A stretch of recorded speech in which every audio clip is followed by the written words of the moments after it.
Dodge City and in the territory on west, there's just one way to handle the killers and the spoilers, and that's with a U.S. Marshal and the smell of Gunsmoke.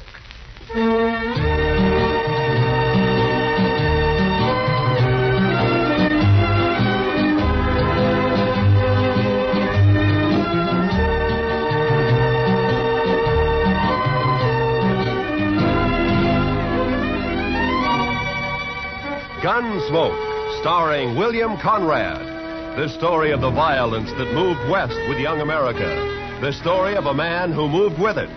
Matt Dillon, United States Marshal.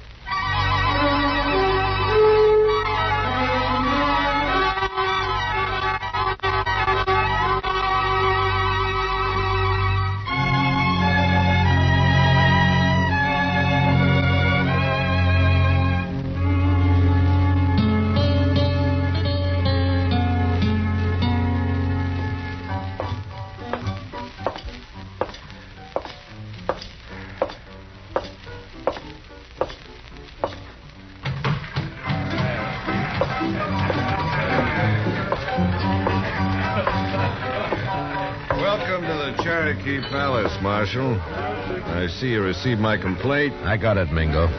Where's Stanley? Where do you think? Upstairs. Brandy? Naturally. She always does mother him when he's in trouble. Be careful, Marshal. He might be dangerous.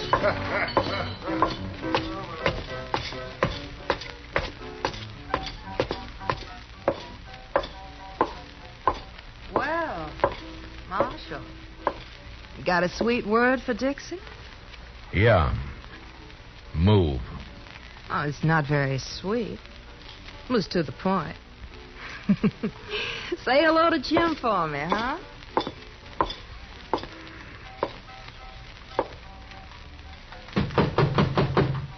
Go away. It's me, Brandy. Matt. Come in, Matt. Join me in a drink? Where is he, Brandy? In the next room. Cried himself to sleep. Save it, Brandy. I gotta take him. Oh, why, Matt? Jim Stanley never did a mean thing in his life. He's no bad man. He stole money from Mingo's roulette table, and he threw a bottle at him when he was caught. Mingo's pressing charges. Stanley can clear himself in court. Huh? Against Mingo's witnesses? Do you bring Stanley out, or do I go get him? Go get him. But I wouldn't be proud, Matt. Stick to running dance hall girls, Brandy. Let me run the law, huh?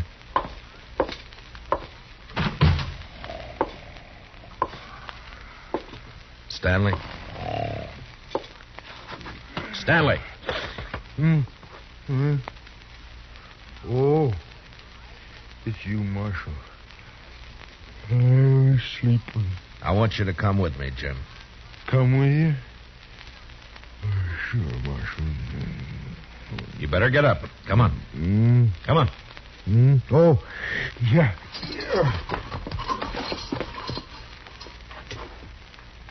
Well, where are we going, Marshal? Would you like to visit my ranch? I got a new colt. The prettiest little sorrel you ever saw. Jim. What? We're going to jail. Jail? Me, Marshal? Do I have to? Yes, Jim. I've never been in a jail. I'm sorry, Jim. No. I can't go in there. Oh, Marshal, I ain't never been locked up before. Please, don't make me. I have to. I didn't mean to do it. Honest. I just lost my head when I realized my money was gone. I wouldn't have kept those chips. I know that. I just grabbed them. I don't know why. They were there, and I just grabbed them, and then Mingo started in on me. He kept saying things, bad things about... Take it easy, Jim. I wouldn't have cared, except that, well, Dixie was there. He kept yelling at me that I was a thief right in front of her. I tried to make him stop, and he wouldn't. Then something happened. The bottle was there. You threw it at Mingo? No, I just threw it, Marshal. I was crazy. I didn't mean to hurt nobody. I believe you, Jim. Marshal, Will you ask Dixie to come and see me later? Yeah, sure, I'll ask her. Jim. Thanks. I just want to tell her not to blame Mingo for all this. She might say something or give up her job. Don't worry, Jim. I don't think Dixie's going to give up anything.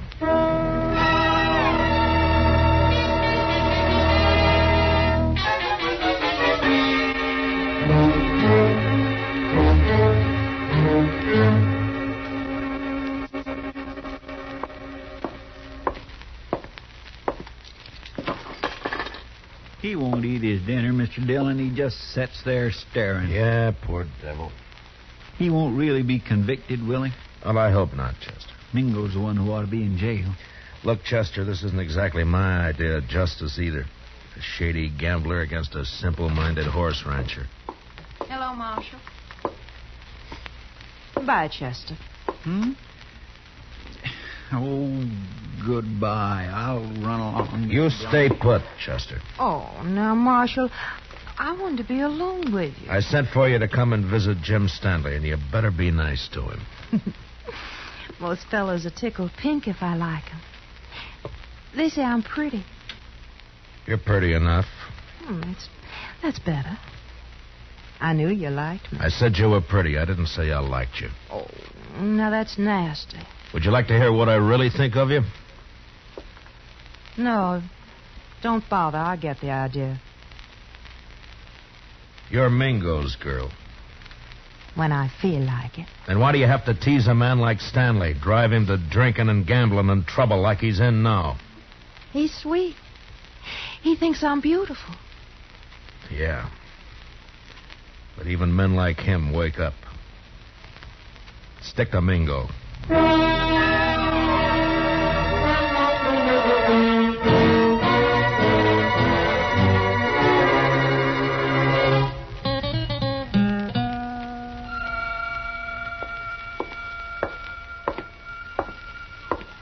Hello, Marshal. Thought I'd drop in and see if your prisoner was all set for trial tomorrow. Mingo, I want you to withdraw those charges. And let that potential murderer go free? No. You got back the chips Stanley took from your table, and his assaulting a man like you is ridiculous. He doesn't even wear a gun. A bottle constitutes a deadly weapon. Look it up, Marshal. Why you doing this, Mingo? Why pick on a man like Stanley? Let's say I don't like him always slobbering over Dixie. She's private property. For that greedy little vixen, you'd send Stanley to prison knowing that it'll probably crack his mind completely? That's his problem. You don't understand, Mingo. I don't like to see people pushed around. Well, don't cross me, Marshal. I already have. People get dead that way. Yeah, so I've heard. Now, just who are these witnesses of yours against Stanley? Ned Cole, Saginaw Henry. Both on your payroll? Dixie. Some of the other girls. All working for you, huh? Jim Stanley's as good as convicted, Marshal. There's not a thing you can do about it.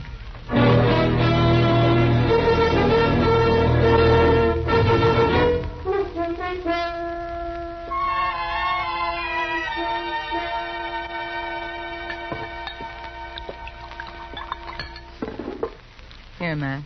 Drink this. Thanks, Brandy.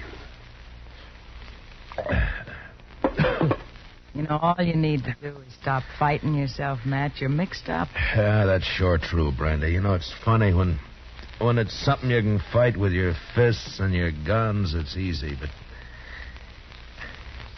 how do you fight a deal like this? You gotta clear Jim somehow. Yeah, with those witnesses against him, Jim can't win in court. Technically, he's a criminal. Oh, criminal, my foot. He admits the crimes. The judge will have to sentence him to at least a minimum jail term. We know there are witnesses who can prove he's innocent. Now, a smart man would find a way to make him talk. I've been thinking about it. Well, I'll tell Jim you were asking after him. I think he'd like that. He's Dixie's. I had me a man once, Matt. I traded him for a bottle of brandy. I paid a stiff price for my name. You're not through yet, Brandy. Oh, sure. I play mother to everybody. Take everybody's troubles on my shoulders. Help salve my conscience. Don't ever hurt a person, Matt. You never get through paying for it. Well, I better be going. Where? To try to get some of those witnesses to talk.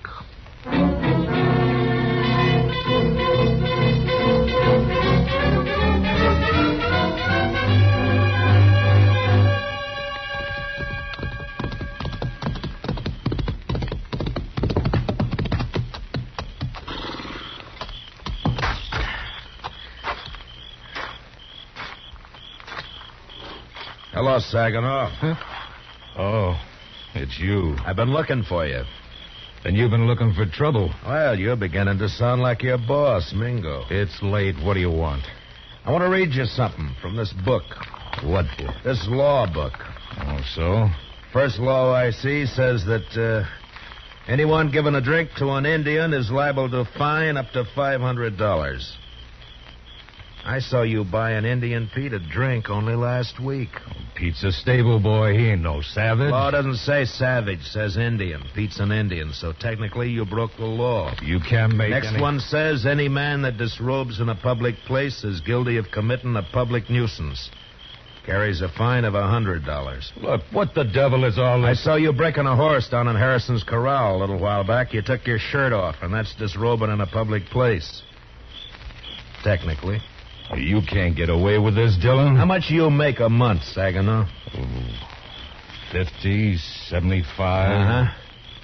Well, the way it looks, I can get you fined on enough of these laws to keep you broke for about 5 years. 5 years? And we can start all over again. You're bluffing. I never even heard of these laws. Well, look for yourself. Here. If you witnesses are going to send Jim Stanley to jail on a technicality, then a lot of you are going to jail the same way. Well, laws may be there, but they ain't fair. All right, Saginaw, if that's how you want it. Come on, let's go to jail. No, wait, man. Well, then start talking. Well, Dixie shilled Stanley into losing his money, and me and Ned Cole egged him into grabbing a couple of chips when the wheelman wasn't looking. On Mingo's orders? Sure. Stanley looked down at the chips we swiped, and he reached out to hand them back when Mingo jumped him. What was Dixie doing? Trying to keep from laughing. Yeah, I'll bet. And then what? Mingo rode Stanley hard to make him break down in front of Dixie. Finally, the poor lunkhead seemed to go crazy. He yelled and tossed a bottle at the bar. Not at Mingo? No, missed him by 10 feet. Stanley was just working off his mad by busting the bottle. Paid for it. I guess he had the right. Yeah, I guess he had. First, I think Mingo was just deviling Stanley, and then he got the idea to press charges and send him to jail. We got orders out to testify. Uh-huh. Well, thanks, Saginaw. Marshal, I'd like you to know something. Yeah? I'm glad I told you about Stanley, because framing him into prison isn't my idea of something to be proud of. It shouldn't be.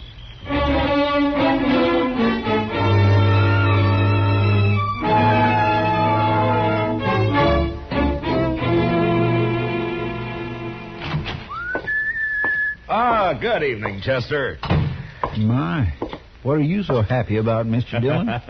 Everything, Chester, everything. Is it about Jim Stanley? It is about Jim Stanley. He's going to clear himself in court tomorrow. Come on, let's go tell him. Well, gracious, that is good news.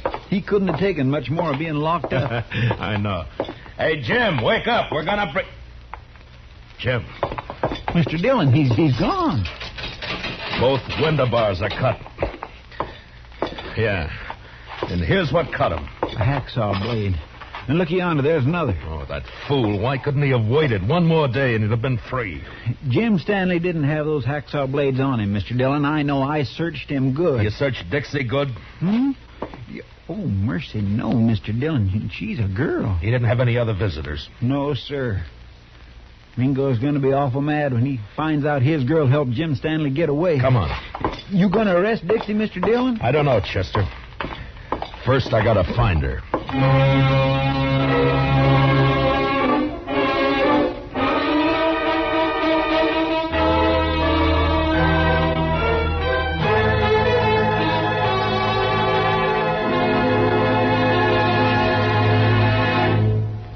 We will return for the second act of Gunsmoke in just a moment. But first, every Sunday on CBS Radio, hear both sides debate the issues on Pick the Winner.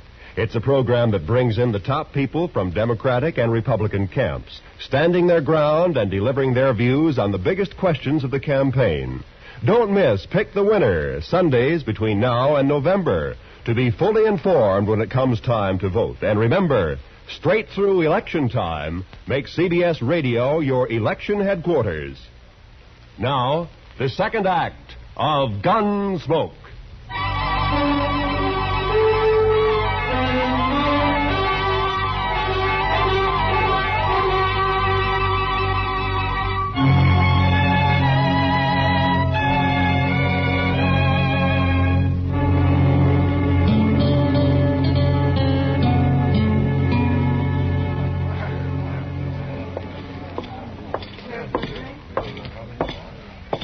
Kind of late, aren't you, Marshal? Where's Dixie, Mingo?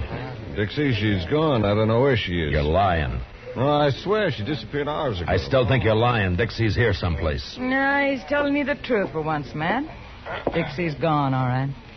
Are you sure, Brandy? Saw her ride out of town. With Stanley? Yeah, Matt. The two of them. Dixie and Stanley? Dixie passed him some saw blades. He cut his way out. That rotten double-crossing hellcat. She's your girl, Mingo. I'll be the laughing stock of Dart City. Good. I hope they laugh you clear out of Kansas. If it's the last thing I'll do, I'll find her. Both of them. Finding them is my job, Mingo. Go ahead.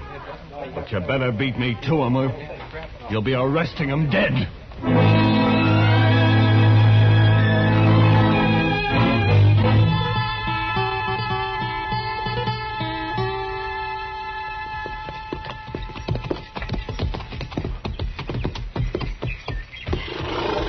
Yeah, they stopped here, all right. Probably changed horses and got some supplies. That wasn't why Stanley came home. Look, Chester. What? Water in the stock trough is right up to the top. And the barn's open. Feed pulled out where the stock can reach it. Even scared to death, Jim thought about his animals first. Mr. Dillon, you think Mingo's trailing Stanley and Dixie, too? Perhaps. It's one good reason why we better catch him quick. Come on.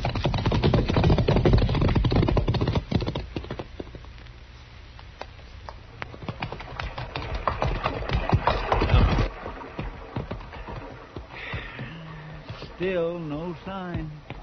Looks like we've lost them for good now. What do we do, go back, Mr. Dillon?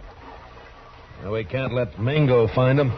Sure, but the way they've been zigzagging back and forth for the last 4 days, we don't have a chance in 1,000. I'm not so sure, Chester. You know, there's a certain pattern about the way Stanley and Dixie have been moving. I don't think they're trying to leave this section at all. Yeah, we have been getting closer and closer to Dodge with every circle lately. And not only to Dodge. Mr. Dillon, you got an idea? Yeah, maybe. Come on, we'll ride back to Stanley's ranch.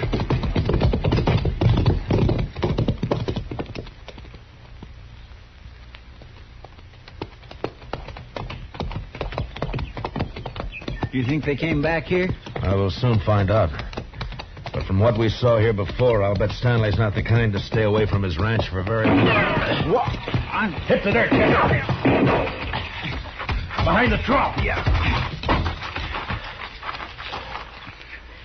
It's Jim Stanley. There's his horse. Yeah. All right, keep your eyes open. Stanley!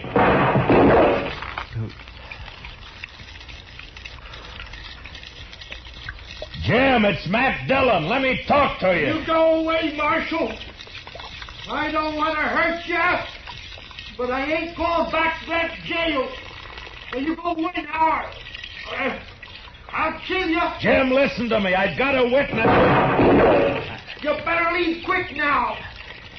Please, Marshal. Mr. Dillon, I'm getting wet. That's better than getting shot. Keep your head down. Yes, sir. Sure is wet. Stanley's in a good position. Closest cover for us is the barn. That's across 50 yards of clearing. That's a long run. He could pick us off before we made 10 feet. Yeah. Jim, I'm not leaving until I've talked to you. Leave me alone, Marshal. Can't you leave me alone? I'm coming to talk to you, Jim. No. No, stay back. I warn you. Mr. Dillon, don't do it. That's a crazy man. That's a frightened man, Chester. I'm coming unarmed, Jim. I don't think you're a murderer, but if you are, this is your chance. Well,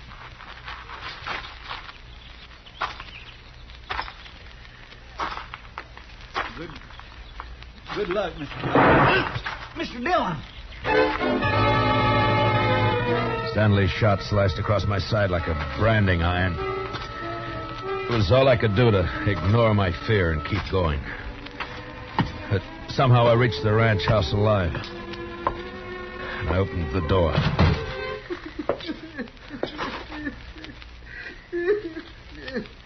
Jim Stanley stood there holding his gun. And crying.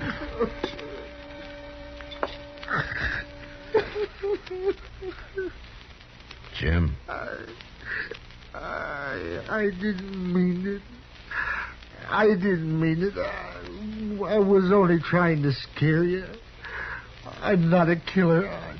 I never shot anybody in my life. Honest, Marshal, I can't even shoot a rabbit. I know that, Jim. I'm afraid. I've always been afraid of things. I try to be like other people, and it only seems to bring trouble. You can stop being afraid of the law and jail right now. That's all over with. You mean that, Marshal? Really? Really. But I shot you. Did you? No, I don't recall. Oh, but Mr. Dillon, shot hit your side. Right there. You see it? It's bleeding. Now, Jim, listen to me. You didn't shoot me. Oh. Well, all right, if you say so, Mr. Dillon. I say so. Here, I'll take that rifle. Now, let's go back to town and get this business settled, huh? You've been good to me, Marshal. Forget it, Jim. There is one thing, though. Dixie. Oh, she brought me hacksaw blades. I know that. She said you were going to hang me and that I had to escape. She kept saying it. Uh-huh. Oh. She was riding with you. But where is she now? Oh, she left me last night. I was glad. I was nearly wild listening to her talk about you and prison. I even swore I'd kill myself before I'd go back to jail. I'm glad you didn't mean it. Oh, I meant it at the time.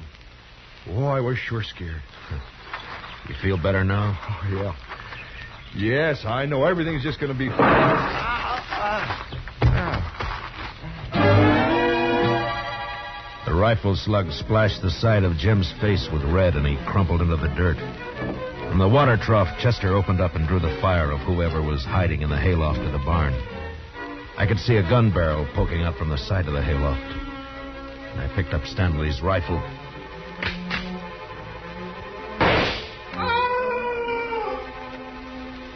Mingo. Mr. Dillon, are you all right? Yeah, Chester. But Mingo's dead. Well, how about Jim Stanley, Mr. Dillon? Yeah, he was scared more than hurt. He should come to any minute. Well, my goodness. Oh, this looks like a sure enough war's been happening around here. Where have you been, Dixie? Oh, sure now, Marshal. A girl's got a right to look after her investments. My Mingo and Stanley both dead. Well, now that's a real shame. Oh, but Jim Stanley's going to Chester. You said investments. The only investment you've made is prison time for helping Jim escape. Me? Well, how are you going to prove anything, Marshal? With Jim dead. But he's... Chester, why don't you go look after the horses? But Mr. Dillon... Yes, sir. It's a right good thing because I'm going to be terribly busy, you know, taking care of poor Jim's ranch and money and of course, the funeral and everything. Why should all that concern you, Dixie? Because I'm Jim Stanley's widow. What? I married him 3 days ago in this city. It was such a sweet wedding. Yeah, I'm sure it was. And now all I have left are some memories. And, of course, this little old ranch and Jim's money. Dixie, there's something you should know. Hmm? You also got a husband. Have you heard enough, Jim? Enough. Jim! When I saw you fall... You're bad, Dixie. Oh, Jim, you mustn't pay no mind to what I said. I was upset. Didn't I come back just to be with you? No good, Dixie. Jim's on to you now. Jim, are you going to let him talk to me like that? He's my friend. And I don't like you now, Dixie. Oh, it's too bad. I'm still your wife. Marshal, can she make that stick? Well, by law, you have to support her, Jim. Of course, they don't say how. Marshal, you stop putting ideas And, of course, she has to take care of your house for you, Jim. Clean it, do the chores, cook for you. Cook? Me? Cook for him? He can make you, Dixie. It's his right. All right, or not. I'd like to see him try. He can do it, Dixie. Yeah? Well, they can't if I'm not here. And I'm leaving right now.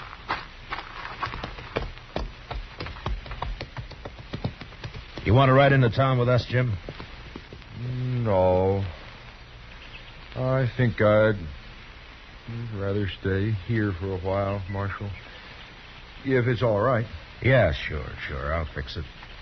But in a few days, when you feel like it, come in and see me, and we'll help you get that divorce taken care of. Divorce? On grounds of desertion. She just deserted you, remember? Chester and I are your witnesses. Oh. Well, thanks, Marshal. I sure do thank you. So long, Jim. Goodbye, Marshal. Bye. Come on, Chester, let's go. He's had it too rough out here on the frontier, hasn't he, Mr. Dillon? Jim Stanley, I mean. It's addled him, sort of. Yeah, I guess that's it, Chester. Men like him need looking after. Yeah, we got all kinds out here, Chester. Come on, let's get back to town.